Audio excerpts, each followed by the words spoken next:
మీ ఎలాంటి వ్యాపార ప్రకటనలకైనా వెంటనే మా ఛానల్ సంప్రదించండి. శ్రీమాత్రే నమః. శ్రీ గురుభ్యో నమః. సెప్టెంబర్ 7వ తారీఖు నాడు మనకు గ్రహణం అనేటువంటిది ఉంది. అయితే మనకు మాస ఫలితాల్లో భాగంగా ఈ గ్రహణం అనేటువంటిది 15 రోజుల నుంచి 21 రోజుల వరకు కూడా ఖచ్చితంగా ఉంటుంది. కాబట్టి ఈ ద్వాదశ రాశులకి కూడా గ్రహణకాల సమయమునందు ఎలాంటి మంత్రం చదువుకోవాలి, ఎలాంటి దానాలు చేయాలి, అలాగే గ్రహణం సమయంలో మీరు ఒక్కసారి మంత్రం చదివితే, నేను ఇప్పుడు చెప్పే మంత్రం ఏదైతే ఉందో అవి చదివితే వాటికి 10,000 నుండి 1,00,000 సార్లు చదివిన దానికి ప్రతిఫలం దక్కుతుంది. దాని వలన మీ జాతకంలో ఏ గ్రహాలు బాగాలేకుంటే ఆ గ్రహాలకు సంబంధించిన మంత్రాలు కింద డిస్క్రిప్షన్లో ఉంటాయి. ఒక్కసారి అవి చూసి గ్రహణకాల సమయం నందు ఇప్పుడు నేను చెప్పబోయేటువంటి నియమ నిబంధనలు బట్టి పాటించి ఆ జపాన్ని ఆచరించండి.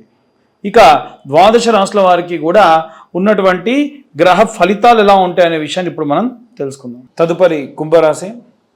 కుంభరాశి వారికి విశేషంగా గ్రహణం ఉంది కుంభరాశిలోనే, అది కూడా రాహుగ్రస్త చంద్రగ్రహణం. కాబట్టి కుంభరాశి వాళ్ళు కాస్త జాగ్రత్తగా ఉండాలి. ముఖ్యంగా మీ యొక్క ఆరోగ్యం విషయంలో జాగ్రత్తగా ఉండాలి. ప్రయాణాలు చేసేటప్పుడు ఎక్కువ వేగంతో ప్రయాణాలు చేయొద్దు. దూర ప్రాంత ప్రయాణాలు కాస్త ఈ నెలలో సెప్టెంబర్ 7వ తారీఖు నుండి ఆ నెలాఖరు వరకు కూడా ఎటువంటి ప్రయాణాలు, దూర ప్రయాణాలు చేయకుండా ఉంటే మంచిది. సో ఇవన్నీ కూడా మనం చూసుకుంటే గ్రహస్థితుల ప్రకారంగా రాహువు మరియు చంద్రుడి. రాహు ఏం చేస్తాడంటే మంచి ఏది వినడు, చెడు కావాలి, చెడు ఎక్కువ ఇష్టం. అమ్మా నాన్నల మాటినరు, స్నేహితుల మాటినరు, పెళ్ళైతే భార్య మాటినరు, తినకూడని తినడం, తాగకూడని తాగడం, వెళ్ళకూడని చోటికి వెళ్ళడం, పెట్టకూడని వాడికి షూటి సంతకాలు పెట్టడం, ఇవ్వకూడని వాడికి డబ్బులు సహాయం చేయడం, ఇవన్నీ కూడా రాహువే చేస్తాడు. రాహు వక్రంలో ఉన్న, పాపగ్రహం యొక్క స్థానంలో ఉన్న ఇలాంటి గ్రహణం జరిగినా విజృంభిస్తాడు. మీరు ఏదైనా చెబితే వాళ్ళు అయ్యో ఖచ్చితంగా నేను అట్లాంటి పనులు నేను ఎందుకు చేస్తా అంటారు, బయటికి వెళ్ళి అదే పని చేస్తారు. ఇప్పటికే ఏలిన నాటి శని ప్రభావం నుండి బయటపడి శని తిరోగమనాలని, పంచగ్రహ కూటములని ఇవన్నీ కూడా ఈ కుంభంలో, మీనంలో ఇవేగా జరిగింది. ఇప్పుడిప్పుడే కాస్త ప్రశాంతంగా ఉంటే ఇప్పుడు ఇక్కడ గ్రహణం. కాబట్టి ఈ టైంని కొంచెం మీరు ఇంకా జాగ్రత్తగా హ్యాండిల్ చేయాలి. అయిపోయింది, ఇది ఒక్కటి గట్టిగా హ్యాండిల్ చేయండి, ప్రశాంతంగా ఉంటారు. ద్వితీయ స్థానంలో శని, ఫైనాన్షియల్ స్టేటస్ బాగా తగ్గిపోతుంది. మీరు అంతకుముందు మెయింటైన్ చేసినంత మెయింటైన్ చేయలేరు. అడగకూడని వాడి దగ్గరికి వెళ్ళి డబ్బులు అడుగుతారు. అసలు అంటే ఒకటని కాదండి, మీరు ఏవైతే లైఫ్లో చెయ్యనివి చూడని ఉంటే అవన్నీ జరుగుతాయి. చాలా జాగ్రత్తగా ఉండాలి. మీరు అస్సలు ఎక్స్పెక్ట్ చేయరు ఇలాంటి పరిస్థితుల్లో మీరు ఉంటారు అని, అలాంటి స్టేజ్లో ఉంటారు.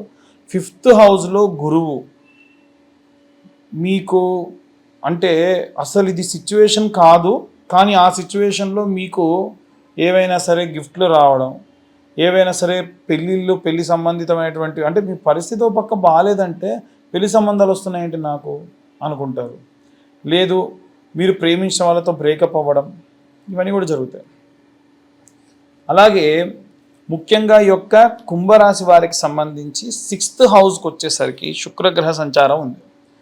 అంటే డైలీ రొటీన్ లైఫ్స్లో కొన్ని రకాలైనటువంటి మార్పులు, అంటే కొంచెం మీరు ట్రాన్స్పరెన్సీగా ఉండాలని చూస్తూ ఉంటారు, ఓపెన్గా ఉన్న విషయం చెప్పాలని చూస్తారు. మీ ఇంట్లో వాళ్ళందరికీ, మీ తల్లిదండ్రులకి, మీ భార్యకి, అందరికీ మిమ్మల్ని వాళ్ళే కాస్త కొత్తగా చూస్తూ ఉంటారు.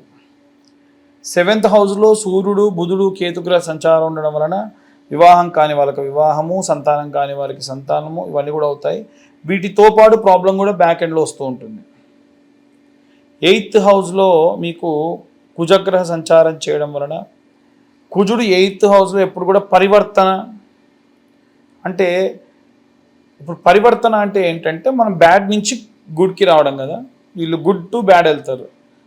ఎటువంటి అలవాట్లు లేనివాడికి అలవాట్లు అవ్వడం, ఎటువంటి చెడు సావాసాలు చేయలేని వాడు చెడు వైపుకు వెళ్ళడం, ఇలాంటివన్నీ కూడా ఇంట్లో ఉన్న వాళ్ళని బాగా బాధ పెడతాయి. ఇదేంటిది, వీళ్ళు ఎలా ప్రవర్తిస్తున్నారు అని. ఇదంతా కూడా ఏంటంటే ఈ సిచ్యువేషన్స్ అన్నీ మీకు ఇప్పుడు చెప్పిన గోచార రీత్యా చెప్తున్నా.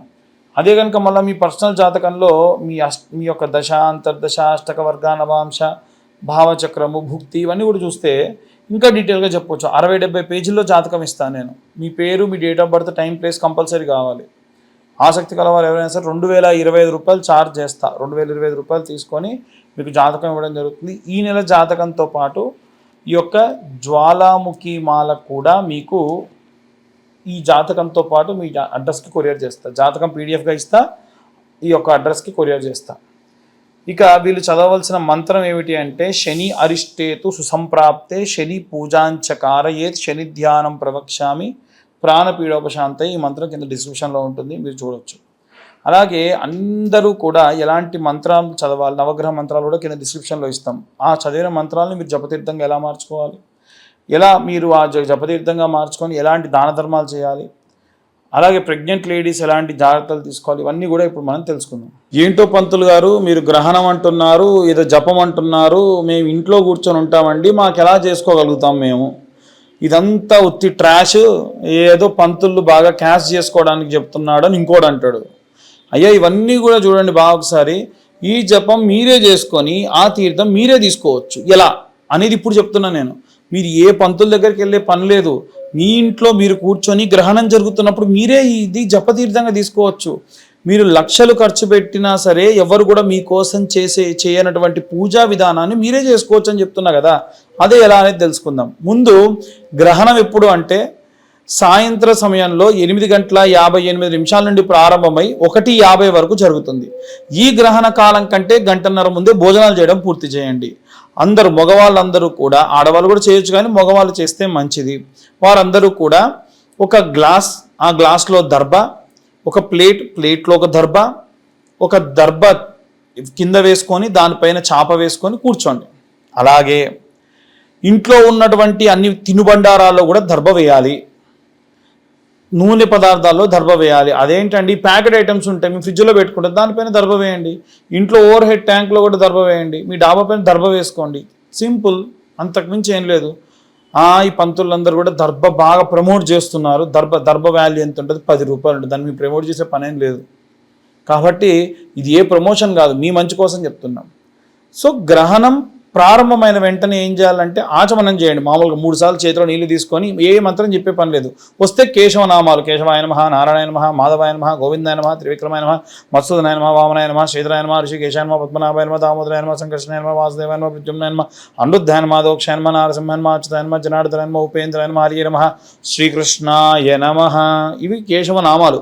ఇవి చదవగలిగితే చదవండి, లేకుంటే అది కూడా లేదు. సాధారణంగా మీరు మామూలుగా ఆచమనం చేసేసుకోవచ్చు. ఆచమనం చేసుకున్న తర్వాతకి 3 సార్లు చేసుకొని 4వ సారి వదిలిపెట్టి మనసులో మీ గోత్రం అనుకోండి. ఆ తర్వాతకి మీ ఇంటి పేరు అనుకోండి. ఆ తర్వాతకి మీ ఇంట్లో ఉన్న అందరి పేర్లు అనుకోండి. ఉదాహరణ మీ నాన్నగారి పేరు చెప్పారు, ఆయన పేరు రామారావు నామ్న్యః, ధర్మపత్ని సమేతస్య పేరు సీతానామ్న్యః, సుపుత్రకాయ మీ పేర్లు చంద్రశేఖర్ నామ్న్యః, ఇలా అనుకోండి. అనుకొని మనసులో మీ సంకల్పం ఏమిటి?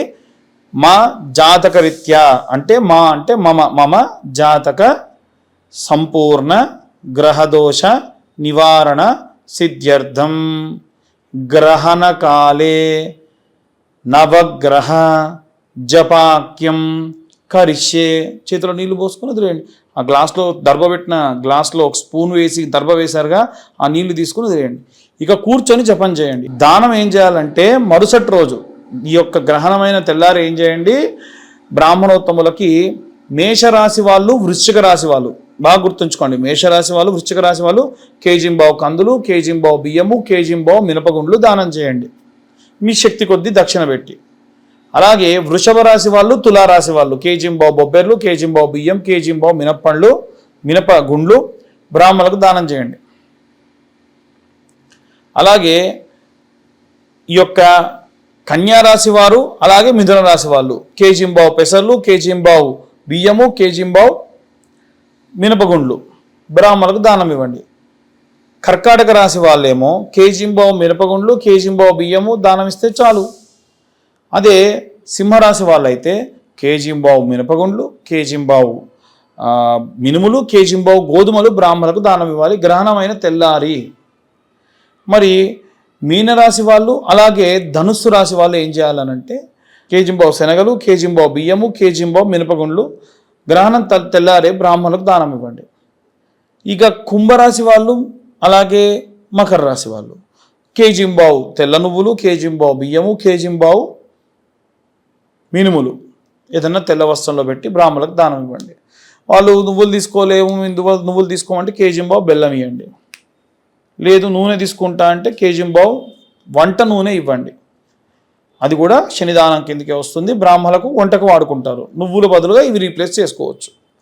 ఇక ప్రెగ్నెంట్ లేడీస్ విషయానికి వస్తే వాళ్ళు ఎడం వైపే తిరిగి ఉండాలి, ఏం లేదు, మీకు కంఫర్ట్గా పడుకోండి. ఒక రూమ్లో చీకటిగా ఉండాలి. ఒక మూలకు ఆవు నెయ్యి దీపం పెట్టి ఒక గాజుది ఏదైనా సరే మూత పెట్టేసుకోండి. ఫోన్ స్విచ్ ఆఫ్ చేయండి, లేకుంటే ఏరోప్లేన్ మోడ్లో పెట్టండి. ఓకే, ఏరోప్లేన్ మోడ్లో ఎందుకు పెట్టమంటున్నా అంటే లైట్ కావాలంటే చిమ్మ చీకటి ఉంటే మరి లైట్ ఉండాలిగా, మధ్యలో వాష్రూమ్కి వెళ్ళాల్సి ఉంటే వెళ్ళండి. గోకకూడదు అంటే ఎలా కుదురుతుందమ్మా? కొంతమంది మరి ఇళ్ళలో గోకొద్దు అంటున్నారంట, ఇచ్చింగ్ చేయొద్దు అంటే. కరెక్ట్ కాదు. ఆల్రెడీ వూండ్ ఉంటే దాన్ని ఇచ్చింగ్ చేయొద్దు. మామూలుగా దోమలు కొడితే కోక్కోకుండా ఎలా ఉంటారు? అదేం లేదు, చేయొచ్చు. సో ప్రెగ్నెంట్ లేడీసే కాదు, అందరు కూడా బెడ్ కింద కంపల్సరీ మీరు ఈ యొక్క దర్భను వేసుకోండి. మీరు తాగడానికి నీళ్ళు, పాలు, ఏమైనా తినడానికి బిస్కెట్స్, లేకుంటే కొంచెం కాజు లాంటివి పెట్టుకోండి. ఆకలి వేస్తుంది ప్రెగ్నెంట్ లేడీస్కి, కాబట్టి అలాంటివి వేసుకోండి. వాటిలో కూడా దర్భ వేసి పెట్టుకోండి. అంతే. ఆ దర్భ మరీ మీ గొంతులో అడ్డుపడకుండా వేలుతో అలా పట్టుకొని నీళ్లు తాగడమో పాలు తాగడమో చేయండి. సో ఇలాంటివి చేయడం వల్ల ప్రెగ్నెంట్ లేడీస్ అన్ని జాగ్రత్తలు తీసుకున్న వాళ్ళు అవుతారు. ఇవి స్వయంగా మీరే చేసేటువంటి దానములు, చేసేటువంటి జపములు. ఏ బ్రాహ్మణోత్తముడి దగ్గరికి కూడా పోయి మీరు మా కోసం జపం చెయ్యండి అని అడిగే పని లేకుండా మీ అంతటి మీరే చేసుకోదగినవి. కాబట్టి గ్రహణం ఉన్నప్పుడు ఎట్టి పరిస్థితులు ఇలా చేయండి. దానివలన విశేషమైనటువంటి సత్ఫలితాలు పొందుతారు. వీటితో పాటుగా ఎవరైనా సరే జాతకం గురించి కావాలనంటే మీ పేరు, మీ date of birth, time, place కింద ఉన్న నెంబర్కి వాట్సాప్ చేయండి. 2025 రూపాయలు చెల్లిస్తే పూర్తిగా మీ జాతకం విశ్లేషణగా మీకు అందిస్తాను. అలాగే మీ జాతకంలో నిజంగా గనక ఏ గ్రహాలు బాగాలేకుంటే ఆ గ్రహాల వరకు మాత్రమే జపం చేసుకోవచ్చు ఆ రోజున. ఎవరైతే జాతకం చెప్పించుకుంటారో వారి జాతకంతో పాటుగా ఈ యొక్క జ్వాలాముఖి మాల కూడా మీకు అడ్రస్ ఇస్తే పంపించడం జరుగుతుంది. ఇక అందరూ కూడా ఈ గ్రహణ సమయంలో జాగ్రత్తగా ఉండండి. ప్రెగ్నెంట్ లేడీస్ ముద్దుగా జాగ్రత్తగా ఉండండి. సర్వే జన సుఖినో భవంతు. స్వస్తి.